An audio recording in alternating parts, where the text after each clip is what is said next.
Sehat semuanya? Alhamdulillah. Semangat ya? Semangat. Alhamdulillah.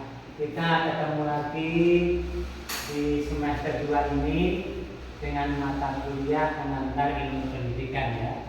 Nah, di situ salah satu dari topik yang akan kita bahas yaitu konsep long life education, landasan rasional dan ilmiah. Ada yang tahu tentang long life education itu apa? Hah? Pembelajaran seumur hidup. Ya, long life education. Nah, disinilah kita akan membahas apa itu long life education. Terus kemudian mengapa ada konsep long life education. Nah, sebelum kita melakukan pembahasan itu, seperti biasa kita ada kontrak belajar. Nah, 30% itu yaitu kehadiran, yaitu nanti nilai itu kita harus memenuhi yaitu tingkat kehadiran minimal 75%, maka itu bobotnya 30%. Kemudian UAS itu memiliki bobot yaitu 35%, jadi 65%. Kemudian ditambah lagi yaitu tugas-tugas. Nanti ada tugas membuat makalah, tugas kemudian diskusi dan lain sebagainya, itu memiliki bobot 25%. Nah, selebihnya yaitu UAS ya. Sisanya UTS. Nah, selebihnya UTS. Baik, teman-teman sekalian, yaitu kita akan membahas tentang long life education. Ya, long life education. Kemudian apa itu long life education itu? Ya, konsep long life education. Nah, long life education itu adalah belajar seumur hidup atau pengertiannya pembelajaran sepanjang hayat.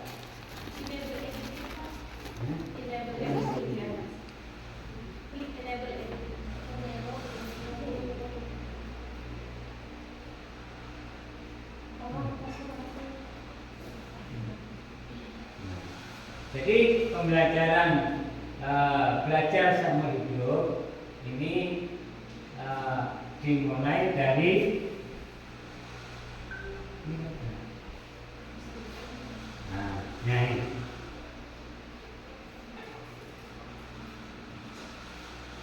apa itu long life education? Itu tadi itu sebuah paradigma pendidikan yang menekankan pembelajaran berkelanjutan sepanjang hidup. Jadi belajar itu tidak hanya belajar formal gitu. Mungkin setelah selesai S1 ini mungkin ada yang mau melanjutkan, mungkin boleh Anda belajar non formal di luar.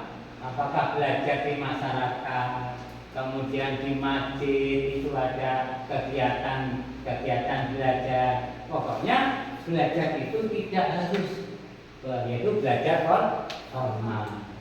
Jadi kita di masyarakat itu selalu belajar. Apa saja yang kita lakukan, kita kerjakan di lingkungan masyarakat itu dianggap sesuatu yang proses pembelajaran. Nah, bahkan di dalam rumah tangga kita sendiri, persoalan-persoalan atau tugas-tugas di dalam rumah tangga itu juga dalam rangka belajar. Kemudian long life education itu bukan hanya tentang pendidikan formal, tetapi juga pendidikan informal dan non formal. Sudah tadi. Kemudian apa bertujuan untuk mengembangkan potensi individu secara optimal dan mempersiapkan mereka menghadapi tantangan di masa depan.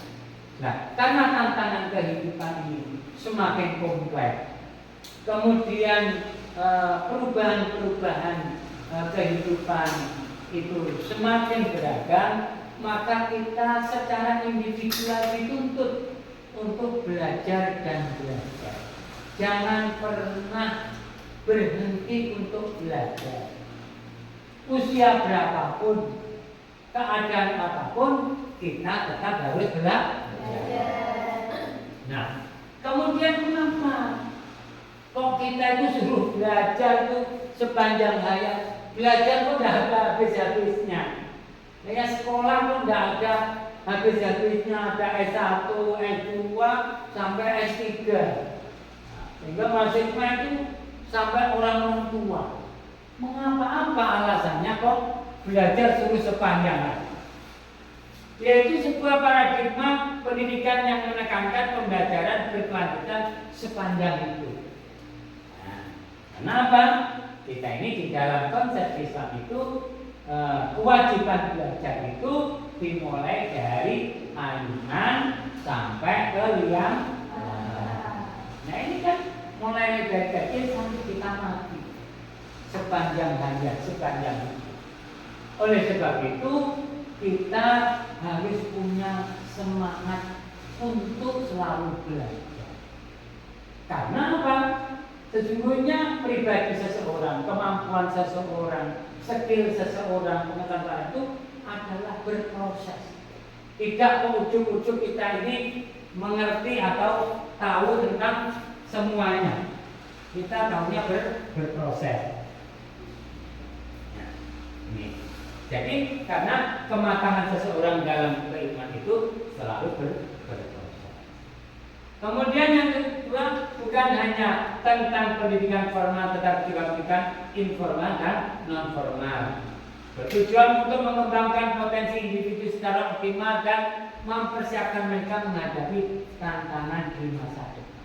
Karena tantangan itu semakin berat, zaman itu semakin maju, ilmu pengetahuan semakin berkembang. Kalau kita tidak mau belajar, kita mager, malas gerak untuk belajar, maka kita akan tertinggal. Ini penting. Kemudian ada landasan rasional, perubahan sosial, ekonomi dan teknologi. Perubahan sosial yaitu masyarakat yang semakin kompleks dan beragam. Kita tahu masyarakat kita ini sangat kompleks. Realitanya seperti itu, kita menerima apa.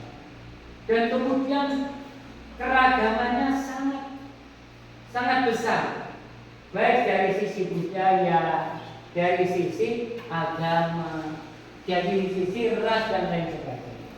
Itu sebuah realitas kehidupan, yang mana itu sebuah keniscayaan, sebuah tatanan masyarakat, baik itu kita berbangsa atau bernegara, itu kehidupannya sangat beragam. Kemudian perubahan nilai-nilai dan norma-norma sosial. Nilai dan norma sosial yang dulu kita pegang, yang dulu nenek kita ngomong begini dan sebagainya, itu menjadi hal yang tabu. Tetapi realitas sekarang itu hal yang lumrah. Seorang anak mempertanyakan, seorang anak bertanya kepada bapaknya, kepada ibunya, itu sekarang menjadi hal lumrah. Kalau dulu, itu kok tidak sopan. Masa disuruh orang tua banyak tanya, kenapa tidak segera dikerjakan saja? Nah, karena pergeseran nilai, perkembangan pengetahuan itu akhirnya menuntut kita untuk selalu mengupgrade diri untuk membekali diri dengan ilmu pengetahuan. Nah, perubahan sosial. Kemudian kebutuhan untuk beradaptasi dengan perubahan sosial yang cepat. Orang yang hebat, orang yang memiliki kemampuan baik itu adalah orang yang mudah adaptasi. Karena kita dihadapkan dengan perubahan sosial yang begitu cepat, apakah itu anak muda atau orang tua, begitu dia itu berada di tengah masyarakat, harus pintar beradaptasi. Jangan kok, waduh Pak, saya tidak bisa kalau dikumpulkan dengan orang-orang yang model begitu kan. Wah, bagaimana saya harus ikut-ikut berada di masyarakat begitu? Nah, kita ini diharapkan bisa beradaptasi, bukan kita berarti larut dalam hal yang negatif, tapi dituntut kita beradaptasi, bisa berkomunikasi, bisa berinteraksi, bisa menyesuaikan diri dengan realita kehidupan. Kemudian kita ini tidak hanyut kepada hal-hal yang merugikan kita. Syukur-syukur kita bisa mewarnai dan mempengaruhi kehidupan masyarakat yang berkembang. Kemudian ada hal yang kedua, yaitu perubahan ekonomi. Ini yang sangat penting dan sangat menentukan langkah-langkah kehidupan seseorang itu. Karena apa? Globalisasi dan persaingan ekonomi yang semakin kuat. Jadi sekarang kita ini kegiatan-kegiatan ekonomi ini sudah tidak kayak dulu, tidak konvensional. Kita kalau mau berdagang harus bikin toko dulu, pulakan ke pasar, kemudian ditata di darat. Kita ini dengan pakai HP sekarang ini sudah bisa jualan. Apa contohnya? Nah, online. Jadi kita ini masak di rumah, bikin kue, bikin botok, bikin OT-OT apa pisang goreng, cukup kita pasarkan dari rumah, kita upload. Wah, kita kirim tuh informasi. Orang nggak perlu datang juga kan? Nah, kita ini cukup dikirim gambar-gambarnya. Lalu orang banyak beli. Nah, setelah itu kirimnya pakai apa? Nah, pakai dan murah. Jadi orang itu di rumah saja itu sudah bisa belanja apa saja yang dimaui, yang penting uangnya. Nah, kita harus menyelesaikan begini. Aneh kalau ada orang kok sampai tidak bisa bekerja, tidak dapat penghasilan, tidak dapat nafkah, gara-gara tidak ada lowongan kerja. Nah, mestinya lowongan kerja itu kita sendiri yang ciptakan. Itu perlu kita uji coba, kita tes. Coba kemampuan kita ini menyesuaikan perkembangan globalisasi tentang ekonomi seperti apa. Kita bikin lah, kita senang masak, kita bikin restoles rasa kekinian misalnya. Udah kita bikin rasakannya, coba dijual laku kan. Waktu yang enak ini, bikinan saya dijamin enak. Iya, lidah kita sendiri yang merasakan. Coba kalau sudah di orang lain bagaimana komentarnya? Baru itu bilang enak. Nah, ini globalisasi dan persaingan ekonomi semakin ketat. Nah, sekarang kan bersaing. Orang yang bisa bertahan itu orang yang eksis dalam persaingan. Orang yang hebat itu adalah seorang yang kompetitor, orang yang bersaing. Nah, kalau bahasanya orang-orang politik itu fighter, petarung. Petarung itu artinya adalah kita bersaing. Bersaing apa saja? Bersaing secara politis, bersaing secara ekonomi, bersaing secara keilmuan. Nah, ini penting dan harus disadari. Kemudian yang kedua tentang otomatisasi dan digitalisasi pekerjaan. Nah, ini yang tadi yang saya maksud. Jadi digital. Pekerjaan banyak orang sekarang ini yang tidak perlu berangkat ke kantor. Cukup kerja dari rumah menghadapi laptop. Sudah dia langsung dia sebarkan seluruh Indonesia, bahkan tidak seluruh dunia. Jualan apa? Jualan kipas angin kekinian, misalkan terbuat dari bambu. Misalkan terbuat dari apa? Dikirim ke Eropa, dikirim ke mana-mana. Nah, itu orang itu sekarang lebih mudah peluang kerja anak-anak model kekinian. Kalau dulu kalau nggak ngelamar bikin lamaran, terus ada pengumuman lowongan kerja, kita tidak dapat kerja. Sekarang cukup di kamar, banyak orang duitnya berjuta-juta cukup kerja dari kamar. Nah inilah kita harus bisa menyesuaikan diri. Kemudian kebutuhan akan keterampilan yang relevan dengan pasar kerja. Nah, kita ini masih relevan kan ya? Nah, ngajar yang secara tradisional, kemudian cari sekolah, kemudian mana sekolah yang mau melamar kita ke sana kemari bawa ijazah S1 PAI, ternyata enggak. Ini sekarang banyak kelas-kelas online. Kita menyiapkan pembelajaran online khusus belajar Iqra misalnya. Khusus belajar tajwid, khusus belajar bahasa, khusus belajar dan lain sebagainya banyak. Nah, itu yang dulu ngetren itu ada namanya ruang guru. Pernah dengar? Nah, itu booming karena saking boomingnya ruang guru, belajar online dan digital, akhirnya hadir di tengah masyarakat menyiapkan yaitu tatap muka. Kan sekarang ada kan? Nah itu bimbingan belajar ruang guru.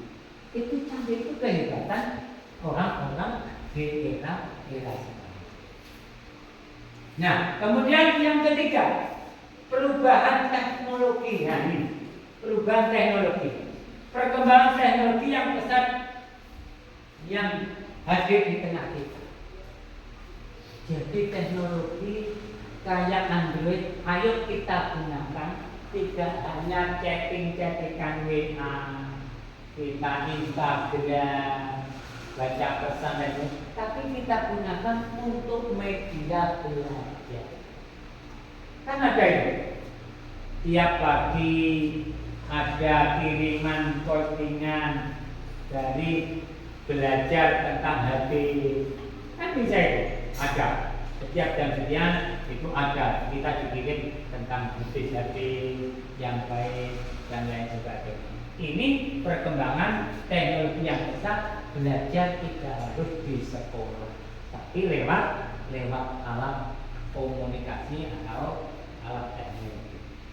Kemudian kebutuhan untuk terus belajar dan menguasai teknologi baru. Nah, sekarang kebutuhan untuk belajar dan menguasai teknologi baru. Teknologi yang terbaru ini ada namanya AI. Saya baru ngeh itu AI, kerja AI.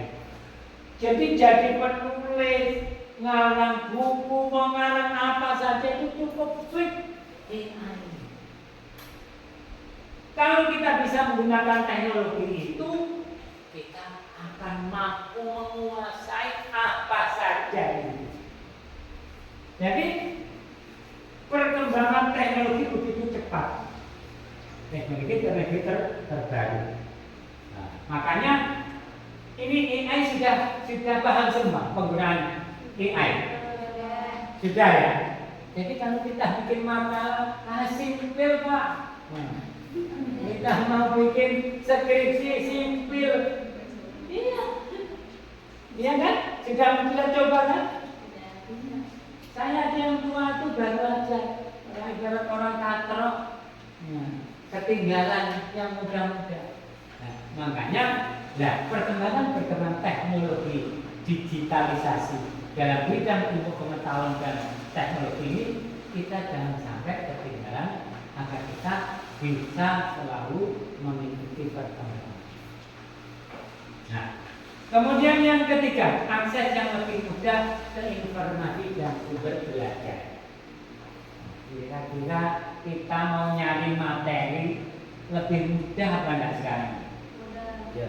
Perlu ke perpus enggak kan? Ya. Perpus itu sekarang kosong. Sampai kira-kira setahun ke perpus berapa kali? Nah, sekali. Ada mungkin yang enggak pernah. Karena sudah dibutuhkan perpus begitu itu sudah jadi, sudah ketinggalan zaman. Sekarang itu ada perpustakaan di digital, ada perpus digital. Mau buka apa langsung seret. Mau cari buku apa saja ada di situ, tidak perlu beli, iya kan? Nggak perlu nanti pinjam di perpus sekian hari, kalau nggak kembali didenda perharinya 2.000. Iya. Nah, ini hal-hal semacam ini kita harus gunakan. Nah, kemudian long-life education ini landasan ilmiahnya tentang landasan psikologi perkembangan. Nah, apa itu? Teori perkembangan kognitif Piaget, yaitu pembelajaran adalah proses adaptasi terhadap lingkungan. Jadi orang yang disebut belajar melakukan pembelajaran itu yang semakin bisa beradaptasi. Kalau semakin tidak bisa beradaptasi, tidak gaul, bahasa sekarangnya bapak ini nggak gaul, sampai nggak gaul. Nggak gaul itu bukan kok bacaannya gaul, enggak, tapi bisa kita itu beradaptasi dan berinteraksi dengan mudah, tidak kesulitan.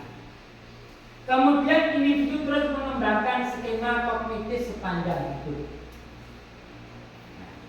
Jadi kita dituntut untuk mengembangkan yaitu kemampuan pengetahuan sepanjang hayat. Jangan sampai disebut katrok, ya, jangan disebut katrok. Kemudian long-life education mendukung perkembangan kognitif yang optimal. Jadi semangat belajar sepanjang hayat itu menjadikan seseorang itu selalu berkembang, mendapatkan ilmu-ilmu baru, dan belajarnya akan semakin optimal, maksimal dia bisa menyerap ilmu pengetahuan. Kemudian yang kedua, teori perkembangan psikososial menurut Erikson. Yang pertama, individu menghadapi berbagai krisis perkembangan sepanjang hidup. Jadi hidup itu banyak tantangan, banyak ujian dan coba. Bahkan suatu saat terjadi krisis dalam kehidupan. Nah, kalau kita mau belajar terus, kita akan bisa melalui setiap tantangan atau krisis dalam perjalanan kehidupan kita. Yang kedua, pembelajaran membantu individu mengatasi krisis dan mencapai identitas yang positif. Ya, tadi. Jadi kita bisa mengatasi krisis dan kemudian bisa membekali diri dan membentuk identitas kita itu yang baik. Dan long-life education mendukung perkembangan psikososial yang sehat. Ya, orang yang belajar terus sepanjang dia, maka dia memiliki psikososial, memiliki kepekaan sosial, memiliki kemampuan untuk beradaptasi sosial, bersosialisasi dengan baik, tidak minder, tidak rendah diri dengan orang lain, kelompok apa saja, kelas mana saja. Kalau kita itu selalu membekali diri dengan kemampuan keilmuan yang terus kita update, maka kita menjadi orang yang tidak mudah minder, dan rendah diri, karena kita selalu update dan selalu mengikuti perkembangan zaman.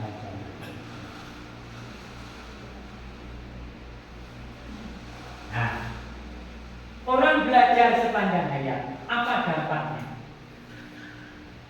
Landasan ilmiah ada yang disebut neuroscience. Nah, plastisitas otak. Otak memiliki kemampuan untuk berubah dan beradaptasi sepanjang hidup. Orang kalau otaknya ini selalu aktif, pikirannya itu selalu digunakan secara maksimal, maka akan berkembang bukan malah menuntut, akan berkembang. Tapi kalau sudah malas mikir, malah capek, mikir terus, sudah saya mulai bumbu saja, saya tidak di dapur saja. Walaupun di dapur ya harus belajar bagaimana meracik, meramu. Nah, itu akan memiliki dampak kepada kesehatan otak kita. Data lainnya itu tidak mudah pikun, ya, tidak mudah pikun.